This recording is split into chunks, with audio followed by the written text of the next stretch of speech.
चलिए दोस्तों, आप लोग के लिए अगला वीडियो लेकर हम उपस्थित हुए हैं। चलिए, पहला नंबर क्वेश्चन है, भरतनाट्यम का आरंभ किस राज्य में हुआ? इसका सही आंसर हो जाएगा तमिलनाडु राज्य में। बात किया जाए केरल की, तो केरल में प्रसिद्ध लोक नृत्य है मोहिनीअट्टम। और आंध्र प्रदेश की बात करें तो आंध्र प्रदेश में कुच्ची लोक नृत्य प्रसिद्ध है। और कर्नाटक की बात करें, कर्नाटक का एक लोक नृत्य है यक्षगान। तो केरल, तमिलनाडु, आंध्र प्रदेश, कर्नाटक, ये सभी राज्यों से आपको ये इम्पोर्टेंट क्वेश्चन है, इसको भी आपको ध्यान में रखना। चलिए, पहला क्वेश्चन है, भरतनाट्यम का आरंभ किस राज्य में हुआ? तो यह जगह तमिलनाडु राज्य में इसका हुआ था। अगला क्वेश्चन है, संसार में सबसे छोटा देश कौन सा है? 20 में सबसे छोटा देश है वेटिकन सिटी। जबकि बात करें 20 का सबसे बड़ा देश कौन है? 20 का सबसे बड़ा देश हो जाएगा रूस हो जाएगा। यहाँ पर हमसे पूछा गया 20 का सबसे छोटा देश कौन है, तो यह हो जाएगा वेटिकन सिटी, वेटिकन नगर। चलिए अगले क्वेश्चन की ओर बढ़ते हैं। संयुक्त राज्य अमेरिका के केंद्रीय विधानमंडल को क्या कहते हैं? तो संयुक्त राज्य मतलब अमेरिका के केंद्रीय विधानमंडल को क्या कहते हैं? तो इसका आंसर हो जाएगा कांग्रेस। फेडरल असेंबली की बात करें, फेडरल असेंबली पाकिस्तान और फ्रांस के संसद का नाम है। अगला है पार्लियामेंट। पार्लियामेंट ब्रिटेन के संसद को हम लोग पार्लियामेंट कहते हैं। चलिए अगले क्वेश्चन की ओर बढ़ते हैं। अंतर्राष्ट्रीय शांति बनाए रखने के लिए संयुक्त राष्ट्र का कौन सा अंग मुख्य रूप से उत्तरदायी है? तो इसका सही आंसर हो जाएगा आपके सामने सुरक्षा परिषद। सुरक्षा परिषद को दुनिया का पुलिस मैन भी कहा जाता है। और संयुक्त राष्ट्र संघ का स्थापना 24 अक्टूबर 1945 ईस्वी को की गई थी। और संयुक्त राष्ट्र संघ के 6 अंग हैं। और महासभा की बात करें तो महासभा दुनिया का 20 का लघु संसद कहा जाता है। चलिए अगले क्वेश्चन की ओर। कहा जाता है मध्यकालीन यूरोप में धर्म युद्ध किनके विरुद्ध चलाया गया था? इसका आंसर हो जाएगा यूनानियों के बीच। चलिए अगला क्वेश्चन क्या? तंजौर में प्रसिद्ध बृहस्पति मंदिर का निर्माण किस चोल राजाओं ने करवाया था? इसका सही आंसर हो जाएगा राज राजा। चोल वंश की बात करें तो चोल वंश की स्थापना दक्षिण भारत के क्षेत्र में हुआ था। चोल वंश के संस्थापक विजयालय और चोल वंश की राजधानी तंजौर हुआ करती, जो कि तंजौर तमिलनाडु क्षेत्र में है। और चोल वंश का सबसे शक्तिशाली और महत्वपूर्ण शासक राजेंद्र प्रथम हुआ करता था। राजेंद्र प्रथम के पिता राजराज प्रथम हुआ करते थे। उसी ने तंजौर में प्रसिद्ध विदेश्वर मंदिर का निर्माण कर। और विदेश्वर मंदिर ग्रेनाइट पत्थर से बना हुआ है। इस आकर्षण, भव्य और आकर्षण के कारण यूनेस्को सूची में भी इस मंदिर को शामिल किया गया। यूनेस्को के द्वारा इसे 1987 ईस्वी में विश्व धरोहर के रूप में शामिल किया गया। और चौल वंश के अंतिम शासक राजेंद्र तृतीय का विवरण मिलता है। चलिए अगले क्वेश्चन की। मुस्लिम लीग की स्थापना कब हुई थी? मुस्लिम लीग की बात करें तो मुस्लिम लीग की स्थापना 30 दिसंबर 1906 ईस्वी में हुआ था। मुस्लिम लीग की स्थापना ढाका में हुआ था। मुस्लिम लीग की जब स्थापना हो रही थी उस समय भारत के गवर्नर जनरल लॉर्ड मिंटो द्वितीय हुआ करते थे। लॉर्ड मिंटो द्वितीय के ही प्रेरणा से आगा खां, सलीमुल्लाह खान बोकारो मुल्क ने मुस्लिम लीग की स्थापना की। और मुस्लिम लीग ने मुसलमानों के लिए अलग से पृथक निर्वाचन की मांग भी की। और लॉर्ड मिंटो के ही मदद से अंग्रेज सरकार ने मुसलमानों को पृथक निर्वाचन का अधिकार दिया। और जिस कारण भारत में लॉर्ड मिंटो द्वितीय को सांप्रदायिक निर्वाचन का जनक कहते हैं। चलिए अगले क्वेश्चन की ओर। कहा जा रहा है 8 नंबर क्वेश्चन में, सन 1907 की कांग्रेस के नरम दल और गरम दल के बीच पड़ी फूट का एक और नाम से भी जाना जाता है। इसको हम लोग सूरत फूट के नाम से जाना जाता है। इसमें कांग्रेस 2 भाग में बट गया था, गरम दल और नरम दल। गरम दल के नेता राजा राजपत राय को अध्यक्ष बनाना चाहते थे, जबकि नरम दल के नेता रास बिहारी घोष को इसकी अध्यक्षता बनाना चाहते थे। दोनों के बीच झगड़ा हुआ था और अंत तक इस अधिवेशन की अध्यक्षता रास बिहारी घोष के द्वारा किया गया था। चलिए अगले क्वेश्चन की। आर्य समाज की स्थापना संस्थापक कौन थे? आर्य समाज की बात करें तो आर्य समाज के संस्थापक स्वामी दयानंद सरस्वती थे। आर्य समाज की स्थापना की बात करें, आर्य समाज के संस्थापक स्वामी दयानंद सरस्वती थे और इसकी स्थापना स्वामी दयानंद सरस्वती के द्वारा 1875 ईस्वी में आर्य समाज की स्थापना की गई। स्वामी दयानंद सरस्वती की बात किया जाए तो इसने एक नारा दिया था, वेदों की ओर लौटो। वेदों की ओर लौटो नारा स्वामी दयानंद सरस्वती के द्वारा दिया गया था। भक्त भारतीयों का भी नारा दयानंद आर्य समाज के संस्थापक दयानंद सरस्वती के द्वारा दिया गया था। चलिए, एक इसके द्वारा एक महत्वपूर्ण आंदोलन चलाया गया था जिसे शुद्धि आंदोलन कहते हैं। और राजा राम मोहन राय की बात करें तो राजा राम मोहन राय को ब्रह्म समाज के संस्थापक कहा जाता है। चलिए अगले क्वेश्चन की ओर। वर्साई की संधि पर हस्ताक्षर किए गए ताकि वर्साई की संधि की बात करें तो वर्साई की संधि कब हुई थी? वर्साई की संधि जब प्रथम विश्व युद्ध हो रहा था 1914 से लेकर 1918 ईस्वी के बीच, तो युद्ध की समाप्ति के बाद वर्साई की संधि 1919 ईस्वी में हुआ था। वर्साई की संधि जर्मनी और इंग्लैंड के बीच हुआ था। तो इस संधि पर हस्ताक्षर की बात किया जाए तो इस संधि पर हस्ताक्षर दो देश ने मिलकर किया था। प्रथम विश्व युद्ध की समाप्ति किया जा सके। इस वर्साई की संधि पर हस्ताक्षर क्यों किया गया था? ताकि प्रथम विश्व युद्ध की समाप्ति हो सके। इसका सही आंसर हो जाएगा डी नंबर। चलिए अगले क्वेश्चन की ओर बढ़ते हैं। चलिए 10 तक हो गया, 11 नंबर क्वेश्चन होगा। चलिए 11 नंबर क्वेश्चन कहता है, पर द्वितीय विश्व युद्ध तब आरंभ हुआ जब जर्मनी ने पोलैंड पर आक्रमण किया। इसका सही आंसर हो जाएगा द्वितीय विश्व युद्ध के आरंभ होने का तत्कालिक कारण क्या है? तो जब प्रथम विश्व युद्ध हुआ था उस दौरान वर्साई की संधि के तहत जर्मनी के जो आसपास के क्षेत्र थे वो अंग्रेज के अधीन हो गया था। कुछ क्षेत्र थे जो पोलैंड के अधीन हो गया था। तो जर्मनी के अगले शासक हिटलर बने और हिटलर ने सारे संधि का उल्लंघन करते हुए अपने जो खोए हुए क्षेत्र था उसको वापस लाने के लिए उसने आगे बढ़ना चालू कर दिया। इसी दौरान जर्मनी ने पोलैंड पर आक्रमण कर दिया। यही द्वितीय विश्व युद्ध का कारण बना। तो द्वितीय विश्व युद्ध तब प्रारंभ हुआ जब जर्मनी ने पोलैंड पर आक्रमण कर दिया। इसका सही आंसर हो जाएगा ए नंबर। चलिए अगले क्वेश्चन की ओर बढ़ते हैं। शीत युद्ध मूल रूप से जिनके बीच संघर्ष था हुए था। शीत युद्ध की बात करें, शीत युद्ध फ्रांस और भूतपूर्व सोवियत संघ के बीच हुआ था। इसका आंसर हो जाएगा ए नंबर। चलिए अगले क्वेश्चन की ओर। कहा जा रहा है मैं एक्सपेरिमेंट विथ ट्रूथ किसने लिखी थी? तो ये महात्मा गांधी की आत्मकथा है। इसका सही आंसर हो जाएगा महात्मा गांधी। और महात्मा गांधी की पुस्तक ग्रंथ है हरिजन, इंडियन ओपिनियन, यंग इंडिया, ये सभी महात्मा गांधी के उपन्यास हैं। चलिए, चंद्रकांत सतीश का लेखक कौन है? तो इसका याद रखिएगा देवकीनंद खेत्री। इसका सही आंसर हो जाएगा देवकीनंद खेत्री। चलिए अगले क्वेश्चन की ओर। कहा जा रहा है 15 नंबर क्वेश्चन में राज्य के नीति निर्देशक सिद्धांत में क्या शामिल है जो मौलिक अधिकार में नहीं है? यानी राज्य के नीति निर्देशक के सिद्धांत में क्या शामिल है?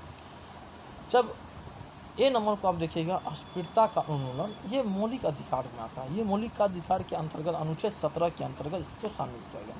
आने जाने की स्वतंत्रता की बात करें अनुच्छेद 19 जो कि मौलिक अधिकार के अंतर्गत। मौलिक अधिकार की बात करें, मौलिक अधिकार अनुच्छेद 12 से लेकर 35 तक मौलिक अधिकार की चर्चा की गई, जिसमें अनुच्छेद 19 में आने जाने की स्वतंत्रता है, यानी 19 के डी में। चलिए धर्म की स्वतंत्रता 25 से 28 में जो कि मौलिक अधिकार के अंतर्गत है।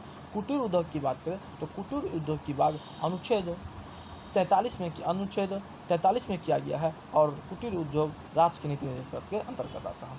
चलिए अगले क्वेश्चन। राज्यसभा के सदस्यों के चुनाव की विधि क्या है? राज्यसभा के सदस्य का चुनाव किस विधि के द्वारा होता है? तो राज्यसभा के चुनाव एकल संक्रमणीय मत पद्धति के आधार पर होता है। इसी आधार पर राष्ट्रपति का भी चुनाव होता है, उपराष्ट्रपति का भी चुनाव होता है। और राज्यसभा की बात करें, राज्यसभा के सदस्य का कार्यकाल 30 वर्ष होता है। 30 वर्ष होता है, जबकि राष्ट्रपति के चुनाव के चुनाव लड़ने का उम्र सीमा 35 वर्ष, उपराष्ट्रपति के लड़ने का चुनाव 35 वर्ष, जबकि राज्यसभा के निर्वाचन होने के लिए कम से कम 30 वर्ष। चलिए अगले क्वेश्चन की। कहा जा रहा है संसद की कौन सी समिति नियंत्रक एवं महालेखा परीक्षक की रिपोर्ट की समीक्षा करता है? ये समीक्षा करने का काम है प्राक्कलन समिति का। ये आंसर हो जाएगा प्राक्कलन समिति। चलिए अगले क्वेश्चन की।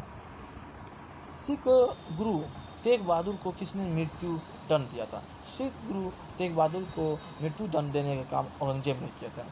और सिख गुरु तेग बहादुर सिख धर्म के 90 गुरु थे और औरंगजेब ने इसे अपने दरबार में बुलाया और इसे मुसलमान धर्म को कबूलने के लिए कहा, लेकिन ये नहीं कबूला और अंत तक औरंगजेब ने इसे फांसी पर लटका दिया। गुरु तेग बहादुर का मूल नाम त्यागमल था और गुरु तेग बहादुर को बाकला द बाबा के नाम से भी जाना जाता है। गुरु तेग बहादुर औरंगजेब के समकालीन थे। चलिए अगले क्वेश्चन की ओर। अगला क्वेश्चन है, अग्नि का आविष्कार किस काल में? अग्नि का आविष्कार पूरा पाषाण काल में ही हो गया था। इसका आंसर हो जाएगा पूरा पाषाण काल। चलिए अगले क्वेश्चन की ओर बढ़ते हैं। 20 नंबर क्वेश्चन होगा। चलिए 20 नंबर में क्वेश्चन में कहता है, नील नदी की देवता को किस नाम से पुकारा जाता है? इसको हम ओरिसिस के नाम से पुकारते हैं। नील नदी के देवता को ओरिसिस नाम से पुकार। नील नदी की बात करें, नील नदी विश्व की सबसे लंबी नदी है। ये विक्टोरिया झील से निकलती है और अपना जल भूमध्य सागर में गिराती है और नील नदी मिस्र को नील नदी की देन कहा जाता है। अगले क्वेश्चन की ओर बढ़ते हैं। प्राचीन समय में कौन लोग अपने देश को संसार का केंद्रीय राज्य कहते हैं? इसका हो जाएगा भारत। इसका सही आंसर होगा भारत। चलिए अगले क्वेश्चन की ओर। प्रसिद्ध मैग्ना कार्टा पर इंग्लैंड के किस राजा ने हस्ताक्षर किया था? King John. चलिए अगले क्वेश्चन की ओर बढ़ते हैं। संयुक्त राज्य के किस राष्ट्रपति को दास प्रथा का उन्मूलन का श्रेय दिया जाता है? बात किया जाए तो भारत में भी दास प्रथा को समाप्त करने के लिए कई सारे कदम उठाए गए। उसमें से Lord Governor General Ellenborough का विवरण मिलता है। एलन ब्रो ने 1843 में दास प्रथा को समाप्त करने का काम किया। वही मुगल वंश में अकबर के शासनकाल में भी अकबर के द्वारा 1562 ईस्वी में दास प्रथा को समाप्त करने का काम किया गया था। और जैसे हमारे भारत में दास प्रथा कुप्रथा फैली हुई थी, उसी तरह अमेरिका में भी दास प्रथा को समाप्त करने के श्रेय अब्राहम लिंकन को जाता है, जो अमेरिका के राष्ट्रपति हुआ करते थे। चलिए अगला है, 1917 की क्रांति से पूर्व रूस का अंतिम सम्राट कौन था? ये हो जाएगा जार निकोलस द्वितीय। अगले क्वेश्चन के, मेन कैम्प के लेखक कौन है? मेन कैम्प की लेखक की बात करें, मेन कैम्प के लेखक हैं एडोल्फ हिटलर, जबकि कार्ल मार्क्स के लेखक थे। दास कैपिटल के लेखक कौन है? तो दास कैपिटल के लेखक है कार्ल मार्क्स। चलिए अगले क्वेश्चन की ओर बढ़ते हैं। ब्रिटिश भारत में पहला डाक टिकट कहाँ जारी किया था?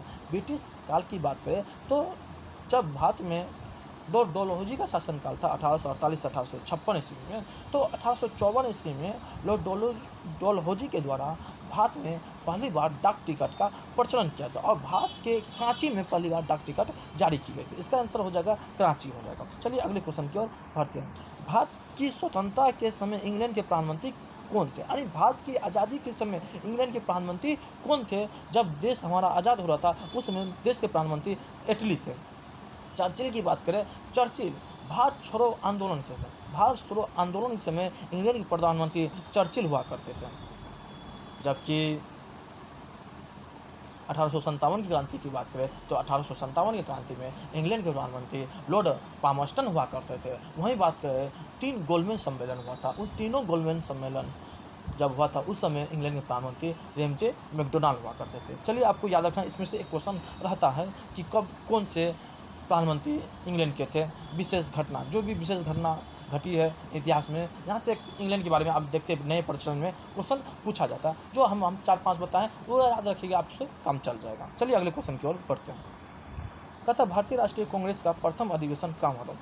भारतीय राष्ट्रीय कांग्रेस की बात करें तो भारतीय राष्ट्रीय कांग्रेस का प्रथम अधिवेशन मुंबई में हुआ था और कांग्रेस का स्थापना भी मुंबई में ही हुआ था। इसका सही आंसर होगा मुंबई। भारतीय राष्ट्रीय कांग्रेस का प्रथम अधिवेशन 28 दिसंबर 1885 को मुंबई के तेजपाल संस्कृत विश्वविद्यालय में हुआ था और इसके प्रथम अध्यक्ष बोमेश चंद्र बनर्जी पहले हिंदू थे और इस प्रकार हम कह सकते हैं कांग्रेस का अध्यक्ष बनने वाले प्रथम हिंदू कौन थे? बोमेश चंद्र बनर्जी। इसमें कुछ और इम्पोर्टेंट फैक्ट है, उसको भी आप ध्यान में रखिएगा। जैसे कि पूछा जाएगा कि कांग्रेस के प्रथम मुस्लिम अध्यक्ष कौन थे? तो बदरुद्दीन तैयब। और यहीं पर पूछा जाएगा कांग्रेस के प्रथम अंग्रेजी अध्यक्ष कौन थे? तो जॉर्ज यूले। यहीं पर अगर आपसे पूछा जाएगा कांग्रेस के प्रथम महिला अध्यक्ष कौन थे? तो बोलेंगे एनी बेसेंट। यहीं पर पूछ गए और कांग्रेस के प्रथम भारतीय महिला कौन थे? तो सरोजिनी नायडू का विवरण मिलता है। ये याद रखिएगा, कौन पहले बना था ये पूछा जाता है क्वेश्चन में। तो पिछले अगर क्वेश्चन बैंक को या कोई भी प्रतियोगिता परीक्षा को आप क्वेश्चन उल्टा कर देखिएगा, जिस टाइप का क्वेश्चन पूछा जाता है जिसको हमको याद रखना, बाकी नहीं याद रखिएगा काम चल जाएगा, लेकिन ये छोटा छोटा क्वेश्चन याद रखिएगा, ये काफ़ी इंपॉर्टेंट हो जाता है परीक्षा के दृष्टिकोण से। चलिए आगे की क्वेश्चन की ओर बढ़ते हैं। चलिए अगला क्वेश्चन है, जलियांवाला बाग में 1919 में निहत्तों पर गोली चलाने वाले को किस राष्ट्रवादी ने गोली मार दी। कहने का मतलब हुआ, जब जलियांवाला बाग हत्याकांड 13 अप्रैल 1919 को घटा था, उस जब जलियांवाला बाग की बात करें, जलियांवाला बाग अमृतसर में, अमृतसर पंजाब में पड़ता, उस समय पंजाब के लेफ्टिनेंट गवर्नर जनरल डायर हुआ करते थे। जनरल डायर के आदेश पर अंग्रेज पुलिस ने जलियांवाला बाग हत्याकांड पर अंधाधुंध गोली चलाया, जिसमें कई सारे लोगों की मृत्यु हो गई। और इसमें इस जलियांवाला बाग की बात करें तो प्रफुल्ल चाकी और सतपाल मलिक की गिरफ्तारी हो गई थी। उसी को छुड़ाने के लिए ये मीटिंग रखा गया था जलियांवाला बाग में, और उसमें एक मेला भी था, बैसाखी मेला, और इसी दिन की ये घटना है। तो पंजाब से ही बिलोंग करते उधम सिंह, और जब ये जलियांवाला बाग हत्याकांड घटा था, उसी दिन उधम सिंह ने प्रण ले लिया था कि जब तक हम जनरल डायर की हत्या नहीं करेंगे तब तक सांस से बैठेंगे नहीं, और उधम सिंह ने ही जनरल डायर की हत्या 1940 ईस्वी में लंदन के टाउन हॉल में कर दी। तो इसका आंसर हो जाएगा उधम सिंह, यानी उधम सिंह ने जनरल डायर की गोली मारकर हत्या की। अगला क्वेश्चन है, चोल वंश के संस्थापक कौन है। चोल वंश के संस्थापक की बात करें, चोल वंश के संस्थापक के रूप में विजयालय का विद्वान मिलता है। चोल वंश की बात करें, चोल वंश की राजधानी तंजौर हुआ करती थी, और चोल वंश के सबसे प्रतिष्ठाशाली या सबसे शक्तिशाली शासक के रूप में राजेंद्र प्रथम का विवरण मिलता है। राजेंद्र प्रथम के पिता राज प्रथम हुआ करते, उसने चोल वंश की राजधानी तंजौर में बिदेश्वर मंदिर का निर्माण कराया, जो कि ग्रेनाइट पत्थर से बना हुआ था। उस भव्य आकर्षण के कारण इसे यूनेस्को की सूची में भी शामिल किया गया। बिदेश्वर मंदिर को यूनेस्को की सूची में 1987 ईस्वी में शामिल किया गया, और अंत तक चोल वंश के अंतिम शासक राजेंद्र तृतीय का विवरण मिलता है। चलिए आगे की क्वेश्चन की ओर बढ़ते हैं। अगला क्वेश्चन क्या है? अगला क्वेश्चन है, ईंधन अनुसंधान संस्थान कहाँ है स्थित? ईंधन अनुसंधान की बात करें तो ये धनबाद में, ये कहाँ पर है? धनबाद में है। चलिए नागपुर की बात करें, नागपुर में इंजीनियरिंग कॉलेज संस्था है। चलिए आगे की ओर बढ़ते हैं। चलिए आज की क्लास यहीं तक रहने देते हैं, मौसम ख़राब है जिससे हम क्लास आगे नहीं ले सकते हैं, नेट प्रॉब्लम आ रही है। आज की क्लास आगे 31 से जो 32 नंबर से क्वेश्चन होगा वो हम अगली वीडियो में अपलोड कर लेंगे। आप लोग देखिए, सपोर्ट कीजिए, तब हम अच्छा से अच्छा वीडियो बना सकेंगे। कुछ आवाज़ में प्रॉब्लम होता होगा, आवाज़ भी प्रॉब्लम ठीक हो जाएगा, धीरे धीरे आवाज़ का भी आपका प्रॉब्लम ख़त्म हो जाएगा। आप बने रहिए, हम आपके लिए डेली एक वीडियो अपलोड करते रहेंगे। धन्यवाद आप सभी का। चलिए अगले क्लास में मिलते हैं।